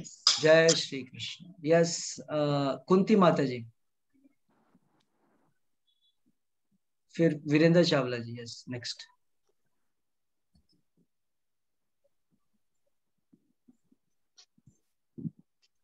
Can I say, Prabhu? Just a minute. वो अनम्यूट प्रेस करिए बटन। नहीं, जय श्री कृष्ण प्रभु जी। हरे कृष्ण। हरे कृष्ण, हरे कृष्ण। बोले। भगवान सारे ब्रह्मांड के मालिक हैं, वे शाश्वत हैं, वे अंतरंगा शक्ति के कारण ही आनंद स्वरूप हैं, वे कभी भी कलुषित नहीं होते हैं। भगवान सर्वदा ये अपने शाश्वत रूप में ही सब जगह रहते हैं। क्या? शाश्वत रूप में हर जगह होते हैं? के मालिक है, वे शाश्वत हैं, इसलिए शक्ति के कारण आनंद स्वरूप है, वे कभी भी कलुषित नहीं होते हैं। रट के मत बोलिए, रट के मत बोलिए, सब पूरी कहानी है, मजा नहीं आता सुनने में। पूरा एक लाइन में पूरी रिपीट कर दिया, पूरा सेम कहानी, मतलब ऐसे कैसे कहें? जो बोल रहे हैं लास्ट में ब्रह्मांड के मालिक हैं, वे सब नहीं सुनना, ही शाश्वत है। मुझे गलत सुनना है जो आपने बोला, बस मुझे वो पॉइंट पकड़ना है बस। आपने बोला कि वो सारे जगह पे क्या रहते हैं? लास्ट लाइन क्या था? लास्ट लाइन वे कभी भी कलुषित नहीं होते हैं। उसके बाद नेक्स्ट। उसके बाद तो कुछ नहीं बोला प्रभु जी। नहीं, आपने बोला था। नहीं, और क्या बोला था? ब्रह्मांड के मालिक हैं, वे शाश्वत हैं। और शाश्वत रूप में कुछ बोला था, हर जगह विराजमान है, कुछ बोला था ना ऐसा? नहीं, शाश्वत है, वे शाश्वत हैं, भगवान शाश्वत हैं। अच्छा, वो अपने शाश्वत रूप में हर जगह नहीं है?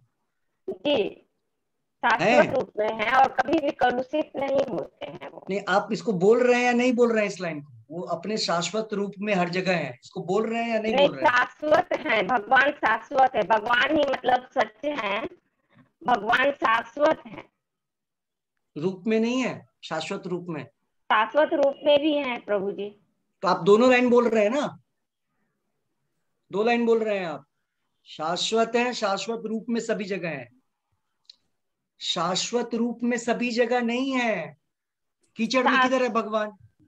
नहीं, सभी जगह नहीं बोल रहे हैं, शाश्वत रूप में है, शाश्वत है, सभी जगह नहीं बोला मैंने, सभी जगह शाश्वत रूप में है, इसका मतलब क्या हुआ? शाश्वत है, समझ में आया। शाश्वत शब्द का अर्थ होता है जो हर समय रहता है। हाँ, वही शाश्वत है। तो आपको बोलना है भगवान शाश्वत है, शाश्वत रूप में है, ये कोई सेंटेंस नहीं हुआ। शाश्वत रूप में सब जगह, पहले आपने ये बोला था शाश्वत रूप में सब जगह है, जब हमने ऑब्जेक्ट किया सब था। जगह नहीं बोला था, भगवान पूरे ब्रह्मांड के नहीं, हमने मालिक कैच हैं किया और था वे हमने बात शाश्वत को। हैं। बात को समझिए, इस बात को भूल जाइए, शाश्वत रूप में है, ठीक है। भगवान जी शाश्वत है, रूप नहीं, शाश्वत रूप छोड़ दीजिए। जी भगवान का रूप शाश्वत है, ऐसा हो सकता है, ठीक है। सबका मतलब अलग हो जाता है सब सारी चीजों का। जी ओके, जैसा हम बोलते हैं वैसा ही हम समझते हैं। Yes Virendra ji. Ji.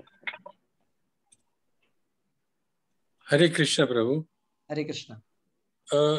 Whenever God appears, he appears in his eternal form of 2 arms, and he remains uncontaminated. In this form, he is the maintainer of the cosmos, but he appears like ordinary beings, and his body remains ever young. He never goes old. He is Satchidanand. Yes. भगवान जब भी प्रकट होते हैं कृष्ण के रूप में, तो दो भुज में, 2-handed फॉर्म, विष्णु के रूप में चतुर्भुज फॉर्म, ठीक है। ये भगवान का ओरिजिनल रूप है। 2 भुजा जो है ये ओरिजिनल रूप है, 4 भुजा भी ओरिजिनल है, 2 भुजा। लेकिन भगवान कृष्ण का जो आदि पुरुष है, गोविंदम आदि पुरुषम, जो विष्णु के भी स्वामी है, विष्णु जी भी जिनकी पूजा कर, जिनकी सेवा करते हैं, समझ गया। राम जी भी जिनकी सेवा करते हैं वो कृष्ण है ना। आदि पुरुषम, सबसे पहले कृष्ण है, और उसके बाद रामादि मूर्तिषु कला नियमेन तिष्ठन्, ये पढ़ा था हमने। सबसे पहले कृष्ण आते हैं, कृष्णा के राइट हैंड से बलराम जी आते हैं, और बलराम जी के राइट हैंड से 4 लोग आते हैं, जिसको बोलते हैं फर्स्ट चतुर्व्यूह, वासुदेव, संकर्षण, प्रद्युम्न, अनिरुद्ध, ठीक है। और फिर उस सेकंड संकर्षण से, द्वितीय संकर्षण से नारायण आते हैं, और उसी द्वितीय संकर्षण से फिर सेकंड चतुर्व्यूह आता है, द्वितीय चतुर्व्यूह आता है, और वो भी संकर्षण, प्रद्युम्न, अनिरुद्ध, वासुदेव, ठीक है। अब इन सभी चारों से फिर से 5-5 लोग फिर से आते हैं, तो ये टोटल 24 हो जाते हैं। नारायण प्लस ये 24, और बहुत सारे जितने अवतार इस धरती पे आते हैं वो सारे अवतार ऊपर हैं वैकुंठ में, ये सब मिलके एक वैकुंठ बनाते हैं। ऐसे मिलियंस ऑफ वैकुंठ है, अनंत कोटि वैकुंठ है, जहां पे नारायण है, महालक्ष्मी है, और ये सारे इनके एक्सपेंशंस बोलते हैं, कला और अवतार, ये सारे वहां पे होते हैं, ठीक है। तो ये सारी चीजें हुई कि भगवान का इस तरीके से विस्तार होता है। तो इसी के साथ हम लोग एंड करेंगे। Anybody having any question? Yes, हाँ यस, विश्वास जी आप छूट गए थे। हरे कृष्ण प्रभु जी, ये एक्चुअली आप ये इसकी व्याख्या हमें नहीं मिली है। गोलोक चार्ट में इसका रेफरेंस होता होगा, लेकिन ये जो आपने बताया ना कि ये भगवान के श्री कृष्ण से डाउनवर्ड्स किस तरह से ये फ्लो है, तो कृपया गोलोक चार्ट को या तो हमें फॉरवर्ड कीजिए। हमें इसका ज्ञान नहीं है, हमें पता भी नहीं है, पर ये है, डिटेल्स उसमें है। हमने क्योंकि किया हर था, रेफरेंस में ये आप देते हैं, लेकिन हमें इसको केवल चित्रण समझ में नहीं आता है। एक धुंधला सा एक पिक्चर बन रहा है, लेकिन हमें स्पष्ट चीज नहीं आ रही है। ठीक है, मैं आज कर दूंगा। मैंने ऑलरेडी किया था इससे पहले, एक दिन और किया था मैंने हिंदी वाला, फिर से भेज देता। कृपया हमारे इसमें भी कर दीजिए, हमें इसका ज्ञान नहीं है। ठीक है, ये चैतन्य चरितामृत में भी है, और उस पुस्तक में है, और भागवत में भी प्रभुपाद जी लिखते हैं तात्पर्य, ठीक है। मैं आज भेज दूंगा। धन्यवाद। हरे कृष्ण। हरे यस, कृष्ण प्रभु जी। हरे कृष्ण प्रभु जी। हरे कृष्ण माता जी, बोलिए। प्रभु जी, मेरे को गीता अमृत का जो है ना वो नहीं आता, मेरे को मैसेज नहीं आते हैं गीता अमृत। आप उस ग्रुप में हैं? हाँ, ग्रुप में तो हैं, दूसरे आते हैं मेरे को जो वृंदावन में हो रहे हैं। नहीं, इस ग्रुप में है क्या? गीता अमृत ग्रुप में है आप? हाँ, मैं इसमें ग्रुप में हूँ ना। संतोष माता या मैं कई बार पूछते हैं आप मेरे से। मैं इस नहीं, इस ग्रुप मतलब अभी की बात नहीं कर रहा है, आप व्हाट्सएप ग्रुप में हैं? व्हाट्सएप ग्रुप में? हाँ जी, है। अच्छा ठीक है, आप मुझे अभी मैसेज कर दीजिएगा। आपका मैसेज तो आया 1-2 बार, मैसेज कर दीजिए, मैं फिर से ऐड कर देता हूँ, आ जाएगा। ठीक है। आप तृप्ता माता जी की सिस्टर हैं? हाँ जी, हाँ जी, हाँ जी। कहाँ वाली? हाँ, कहाँ वाली है ये? माता जी? हाँ जी। कहाँ से हैं ये तृप्ता माता जी? मैं उधमपुर से। उधमपुर से। उधमपुर राजस्थान में है कि कहाँ है? नहीं पंजाब? ये जम्मू कश्मीर में है। अच्छा, जम्मू कश्मीर से। हाँ जम्मू कश्मीर में। जम्मू उधमपुर से- very famous place. Yes yes, Udhampur. Prabhu ji very famous Jammu place। से हाँ। कोई 2 घंटे का रास्ता है। अच्छा जम्मू ठीक से है, 2 वेरी घंटे का नाइस। रास्ता मिलिट्री तो हाँ, बहुत बेस। ऊपर तक जाना है। हाँ, प्रभु जी इधर उसके मंदिर भी ऊपर है आपका। हिमालय, हिमालय से ऊपर। हाँ, इधर मंदिर उधमपुर भी है आपका। इधर आपका किधर बहुत आना? बड़ा मंदिर है। मंदिर, हरे हाँ कृष्णा मंदिर जी। है। Correct correct. हाँ बहुत बड़ा मंदिर। हाँ उसके ऊपर तो नर नारायण ऋषि रहते हैं, वहां तो बहुत बड़े बड़े लोग रहते हैं। व्यास देव जी ऊपर ही रहते हैं हाँ जी, बद्रिकाश्रम में। यस, किसी को कुछ हरे बोलना है? कोई कृष्ण छूट गया? प्रभु जी, हाँ, क्वेश्चन थे। अच्छा क्वेश्चन पहले ये देखिए, 1 मिनट स्वर्णलता माता जी का सुन लेते हैं, आज का विचार क्या है। हाँ बोलिए। हरे कृष्ण प्रभु जी, मैं हरे बोलना चाह रही थी जो भगवान शाश्वत हैं, अनंत है, अविनाशी हैं, और इनका जो शरीर है वो दिव्य है। दिव्य मतलब क्या होता है? दिव्य मतलब इनका जो रूप जब चाहते हैं अपने आप को छोटा कर लेते हैं। जब सही इनको बोला, है, ठीक है। जब इसको इनका है अष्ट सिद्धि, इसको जी, अष्ट जी। सिद्धि बोलते हैं। ये तो कोई भी वो कर लेता है, मैजिशियन। नहीं नहीं नहीं नहीं नहीं, उनके जैसा कोई अष्ट नहीं सिद्धि कर। हनुमान जी भी कर लेते हैं, अष्ट सिद्धि नवनिधि। जी जी जी तो हनुमान जी भगवान तो रही ना? जी, है। हनुमान जी भगवान है जी, राम जी भी और भगवान है। सच्चिदानंद है। मैं ये कहना चाहती थी जो प्रभु जी, मैं व्हाट्सएप ग्रुप में नहीं हूँ, प्लीज मुझे ऐड कर लीजिए ताकि अच्छा ठीक है, सब कुछ हम देख अच्छा सके। अच्छा, अभी आप मुझे मैसेज कर दीजिएगा, अपना नाम डाल के, जो व्हाट्सएप कर दीजिएगा, मैं ऐड कर देता हूँ। मैं आपको मैसेज कर चुकी हूँ ना, अपना नाम डाल करके। हाँ, एक बार फिर से मैसेज कर लीजिए। ठीक है ठीक है प्रभु ओके। जी। और बतला दें आपको, राम जी और हनुमान जी दोनों भगवान नहीं है। भगवान केवल राम जी है, हनुमान जी नहीं है। जी जी, हनुमान जी भगवान के दास हैं, ठीक है। दास है जी। भगवान जी देवता हैं। देवता देवता और भगवान में फर्क होता है, ठीक है। तो राम जी भगवान है, हनुमान जी देवता हैं, जैसे प्रभुपाद जी देवता हैं, ठीक है। राम जी कृष्ण है। हरे कृष्णा प्रभु जी। राम जी और कृष्ण। हाँ, कौन? यस यस प्रभु जी, मैंने थोड़ा सा जो सुना ना मैं सुना देती हूँ अभी। अच्छा, आप भी सुना दीजिए, आप भी कहानी सुनाइए। यस हाँ सुनाइए। सुना देती हूँ, समझना भी है। हाँ, लिख करके सुनाना नहीं है। यस बोलिए। प्रभु जी, आज मैंने जो सुना वो ये है कि भगवान जो है वो अलग अलग स्वरूप में अपने असंख्य अवतारों में प्रकट होते हैं, चाहे वो मत्स्य अवतार में हो, भगवान नरसिंह भगवान जी के अवतार में हो, श्री राम जी के अवतार में हो, या फिर वामन अवतार में हो, लेकिन इनकी भगवान की आत्मा एक ही है। ये आज की क्लास में नहीं एक ही बताया था, व्यक्ति है। कल बतलाया था। भगवान कल कभी बतलाया अपने था हमने। प्रभु जी 5वें श्लोक में है। ये मैंने कल बतलाया था। हाँ कल 5वें बतलाया। साल तो छुट्टी थी। कल आए थे? नहीं आए थे? परसों। हाँ 5वें श्लोक में। हाँ देखिए, तृप्ता माता जी पकड़ लिया, सही। Very good very good. Yes, अभी नेक्स्ट चल रहा है पॉइंट। प्रभु जी, मेरा खत्म नहीं हुआ। नेक्स्ट पॉइंट बोलिए बोलिए, कोई नहीं, हम लोग भी सुन रहे हैं। लेकिन भगवान की आत्मा एक ही है प्रभु जी। भगवान कभी भी अपने रूप को, अपने शरीर को नहीं बदलते। वे सच्चिदानंद रूप में है। भगवान अंदर से और बाहर से एक ही है। उनकी आत्मा और शरीर में कोई अंतर नहीं है। भगवान दिव्य बहिर है, नरसिम्हा हृदय नरसिम्हा। Yes next. परम है। भगवान मनुष्य की तरह दिखते हैं लेकिन मनुष्य नहीं होते। भगवान महामनुष्य क्या होते हैं? क्या होते हैं? महामनुष्य हैं। भगवान के पास अनलिमिटेड शक्तियां हैं। उनके पास कितनी है? अनलिमिटेड शक्तियां। क्या इससे ज्यादा है? वो अनलिमिटेड ज्ञान है उनके पास। तालिबानियों से। Yes next. बस इसका कंक्लूजन यही निकलता है प्रभु जी कि हमें कृष्ण के नामों का जप करना चाहिए और ध्यान से श्रवण करना होगा।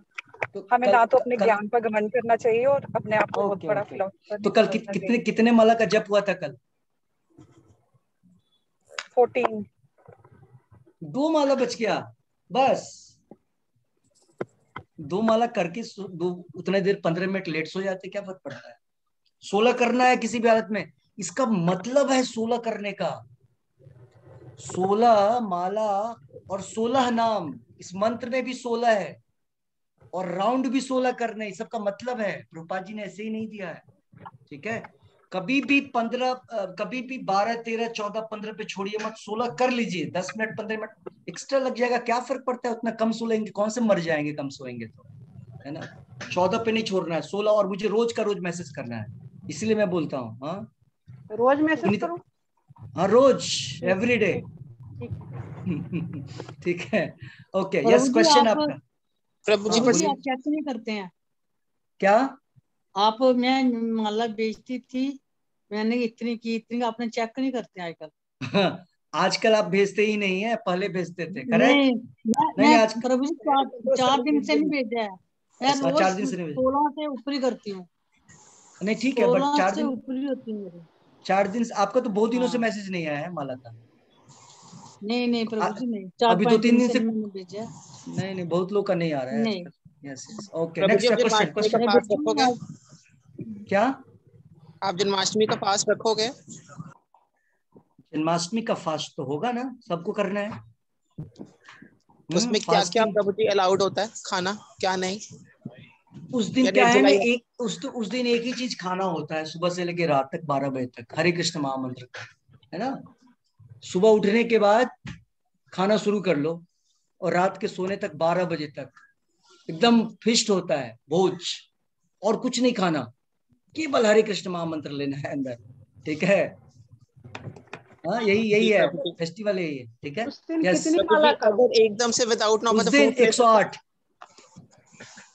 108 का टारगेट रहेगा। जो लोग जितने ऊपर पहुंच पाएंगे, रस्सी ऊपर रखेंगे, जो लोग जितने ऊपर पे चढ़ पाए, 16, 32, 21, है ना, अलग अलग लोग अलग अलग जगह पे चढ़ते हैं। तो कोशिश करिए कि उस दिन ज्यादा से ज्यादा 32 माला करें, खूब जप करें, जितने जप करेंगे भगवान उतने खुश होंगे। ठीक है, जितना नाम लेंगे भगवान के नाम का, भगवान उतने प्रसन्न होते हैं। जैसे अपना, आपका भी कोई नाम ले तो बड़ा खुश होते हैं हम लोग, है ना, तो अपना नाम लेता है। यस, हरे कृष्णा। माला करते हैं, अगर माला हम कभी 16 से ऊपर कर रहे हैं, कभी 20 कर ली, कभी 32 कर ली, तो एक निश्चित होना चाहिए डेली का कि भाई इतनी ही करनी। 16 निश्चित है माला, 16 राउंड निश्चित है, उतना करना ही करना कर रहे हैं तो उससे कोई फर्क नहीं पड़ता है कि कभी 32 कर ली, कभी 48 कर ली। अब जैसे खाने का हमारा टाइम टेबल फिक्स है, क्वांटिटी भी फिक्स होता है, इतना खाएंगे ही खाएंगे मिनिमम, करेक्ट। उतना खाएंगे, नहीं खाएंगे तो कमजोर हो जाएंगे। लेकिन ज्यादा खा लिया तो खाने में तो बहुत ज्यादा खा लेने पे थोड़ा इंडाइजेशन हो जाके प्रॉब्लम होता है। लेकिन स्पिरिचुअल चीज में इंडाइजेशन नहीं होता, जितना ज्यादा ले लीजिए तो उससे कोई फर्क नहीं पड़ता है। हमारे लिए 16 मिनिमम है। ठीक है, प्रभुपाद जी ने बोला है 16 नियोफाइट, 16 मिनिमम। ठीक है, ज्यादा कितना भी कर लीजिए कोई फर्क नहीं पड़ता, 16 होना चाहिए मिनिमम, ज्यादा करना चाहिए। ठीक है, हरे कृष्णा। एक प्रश्न ले लेते, एक मिनट पहले एक थोड़ा फिलोसफिकल क्वेश्चन कुछ था। यस मीनाक्षी माता जी, उसके बाद आप लोग पाएंगे। यस प्रभु जी, आद्य शरीर का क्या मतलब है? आद्य मतलब आद्यम पुराण पुरुषम। आद्य मतलब पहला, बिगिनिंग में, शुरुआत में जो शरीर था वही वाला आद्य। आद्या, आद्य, आद्य और आद्या, आद्या फीमेल शब्द हो गया आद्या। यस प्रभु जी, एक बार 2 छोटे छोटे क्वेश्चन और हैं। एक मनवंतर, क्या नाम? मनवंतर, मनवंतर।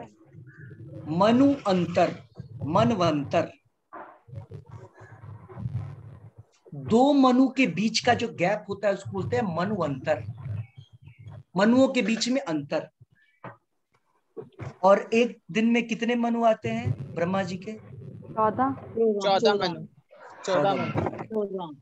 कितने सप्तऋषि आते हैं? 14।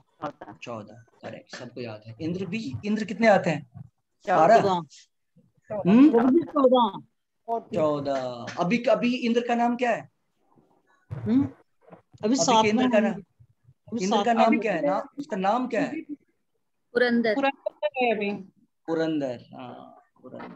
तो प्रभु जी, मनवंतर का मतलब कि ड्यूरेशन मनवंतर का अर्थ हो गया 2 मनुओं में अंतर। जो 2 मनु लोग, जैसे अभी 7वें मनु चल रहे हैं हमारे, इनका नाम है विवस्वान के पुत्र वैवत्सव मनु, करेक्ट। इसके पहले थे रैवत मनु। तो मनवंतर कहने का अर्थ है 2 मनु के बीच का टाइम पीरियड। और प्रभु जी, अहेतु की कृपा आप पहले बता चुके हैं एक बार फिर बता अहेतुकी दीजिए। कृपा का अर्थ हुआ अहेतुकी, मतलब जिस अहेतुकी शब्द का अर्थ होता है, जिस हेतुकी मतलब कोई रीजन होगा, विदाउट रीजन, इसको बोलते हैं कॉजलेस। भगवान हम पे कृपा या प्रभुपाद जी हम पे कृपा बिना किसी कारण के दे रहे हैं, मतलब हम में कोई क्वालिटी नहीं है, हमें कोई क्वालिफिकेशन नहीं, हम लोग यूजलेस हैं, लेकिन फिर भी प्रभुपाद जी की कृपा कॉजलेस मर्सी है, अहेतुकी, इंग्लिश में कॉजलेस, बिना किसी कारण के, बिना किसी हेतु के। हेतु हम लोग लेटर में लिखे हेतु, इस कारण हेतु, अहेतु, Without any reason. Without any reason, without any cause, causeless कृपा मर्सी। यस, किसी का कोई और प्रश्न है? हरे प्रभु कृष्ण। जी, जन्माष्टमी के दिन बस ये क्लास ही होगा या और कुछ प्रोग्राम है? क्या जन्माष्टमी के दिन सिर्फ हमारा ये क्लास होगा या कुछ और प्रोग्राम होगा? जन्माष्टमी के दिन हमारा क्लास होगा या नहीं होगा ये बतलाया जाएगा कल, क्योंकि जन्माष्टमी के दिन प्रोग्राम शुरू हो जाएंगे। आप लोग को हम लोग मैसेज भेजेंगे, बहुत सारे प्रोग्राम्स होंगे, ठीक है। अपने वृंदावन चंद्रोदय मंदिर में 9:30 या 9 o'clock प्रोग्राम्स होगा, 9 o'clock to 9:30 मेरा प्रोग्राम होगा, 9:30 के बाद मैथिली का प्रोग्राम होगा 10 o'clock तक, 10 o'clock के बाद फिर अभिषेकम शुरू हो जाएगा। तो हम लोग भगवान का जन्म का आएगा क्या? 12 बजे हाँ लाइव आएगा, लाइव आएगा, आपको उसमें दिया जाएगा, आपके ग्रुप में डाल देंगे लिंक, आप लोग क्लिक करेंगे तो पूरा पूरा लाइव प्रोग्राम देख लेंगे आप, ठीक है। प्रभु जी, भगवान जी के पैदा होने के बाद आप लोग क्या करते हो 12 बजे के बाद? 12 बजे के बाद बहुत सारे डिवोटीज जो हैं 12 बजे रात को तो पहले आरती होती है, महाआरती, ठीक है। और महाआरती होने के बाद उसके बाद आप अपने फास्ट को ब्रेक कर सकते हैं नॉन ग्रेन आइटम से। उस दिन फिर हम लोग रोटी वोटी नहीं खाते हैं, पूरी पराठा नहीं खाते हैं, हाँ वो भी एकादशी वाला ही आइटम होता है रात को। और रात को क्या खाएगा 12-1 बजे लोग? मैं 2018 में गई थी प्रभु जी वृंदावन। अच्छा 2018 देखी थी प्रोग्राम पूरा, और नृत्य भी किए थे उधर। नृत्य भी किए थे। अरे अभी अपने घर में करिए। एक क्वेश्चन ले लेते हैं हम लोग विश्वास जी का, फिर आप लोग के क्वेश्चन पे आते हैं। यस, थोड़ा फिलोसफिकल भी हो जाए तो ऐसे ही काम चल रहा है बस। हाँ यस, हरे कृष्णा प्रभु जी। हरे कृष्णा। ये आत्म माया, माया ये दोनों क्या है, मतलब विश्व कोश के आत्म माया, माया माया मतलब एनर्जी, माया मतलब एनर्जी, और आत्म माया मतलब भगवान की स्व माया, इसको स्व माया भी बोलते हैं। आत्म माया या स्व माया मतलब अंतरंगा शक्ति, इंटरनल पोटेंसी, और एक होती है बहिरंगा। आविर्भाव, तिरोभाव, क्या आविर्भाव तो समझ आता है, आविर्भाव, आविर्भाव और तिरोभाव। आविर्भाव मतलब अपीयरेंस, तिरोभाव मतलब डिसअपीयरेंस। भगवान कृष्ण एक बगीचे में लेटे हुए थे, एक केले के वृक्ष के नीचे, और एक शिकारी जो है, एक शिकारी तीर चलाता है, भगवान उसको क्या नजर आता है, उसको लगता है भगवान का जो भगवान का जो पैर है ना और तलवा, उसको नजर आता है कि कोई पक्षी बैठा हुआ है सुनहला कलर का। तब वो तीर चलाता है और तीर चलाने से भगवान अपना शरीर छोड़ देता है। तो ये तो इसी को बोलते हैं माया। किसी को पैर में तीर लगेगा तो आदमी थोड़ी ना मरेगा, नॉर्मल आदमी नहीं मरेगा, करेक्ट। और भगवान उतना ही करने में अपना शरीर छोड़ देते हैं, ठीक है। और वो तीर मारने वाला बाली था, बाली अवतार रूप लेके आया था, बाली जैसे राम जी के बाली। यस, भृगु ऋषि लिखा, भृगु ऋषि था, उसको शाप मिला था। करेक्ट, भृगु ऋषि भी, दोनों चीजें हैं, भृगु ऋषि भी, करेक्ट। प्रभु जी, यस, अगर भगवान आविर्भाव हुआ था तो फिर हम जन्माष्टमी क्यों बोलते हैं, जन्म शब्द क्यों जोड़ते हैं? क्योंकि हमको वही समझ में आता है ना, क्योंकि भगवान, हमको तो सही चीज समझना चाहिए ना, इस शब्द को परिवर्तित करके क्यों नहीं यूज करते? ये जो शब्द बोला जा रहा है, इसीलिए हम लोग इंग्लिश में लिखते हैं appearance day of Lord Krishna. Janmashtami शब्द जो है, भगवान देखिए, भगवान के दूसरे अवतार आते तो समझ में आता है, जैसे नरसिम्हा, लेकिन ये राम और कृष्ण, ये केवल इसी दो में प्रॉब्लम होता है। इन दोनों का अवतार जन्माष्टमी इसलिए बोलते हैं, या उनके जन्म को इसलिए, जैसे राम नवमी इसमें नहीं आता है, जन्माष्टमी बोलते हैं, एक्चुअली कृष्णाष्टमी, ठीक है। ये इसलिए बोलते हैं क्योंकि भगवान मनुष्य की तरह दिखते हैं इसलिए, और मनुष्यों के बीच आते हैं इसलिए। समझ में आया बात? राम और कृष्ण मनुष्यों के बीच में आते हैं भगवान, वहां पे रह के पूरा लीला करते हैं। और दूसरे अवतार इस तरीके से नहीं है। दूसरे अवतार में भगवान का अपीयरेंस, कृष्ण अवतरण दिवस भी बोल सकते हैं। बोल सकते हैं, बोलिए, इसलिए समझना है बस। इसलिए तो आज के क्लास में भी सृजन जो आया, भगवान बोल रहे हैं सृजामी। अब ये सृजामी शब्द बोलेंगे, प्रभुपाद जी बोल रहे हैं सृजामी को समझिए।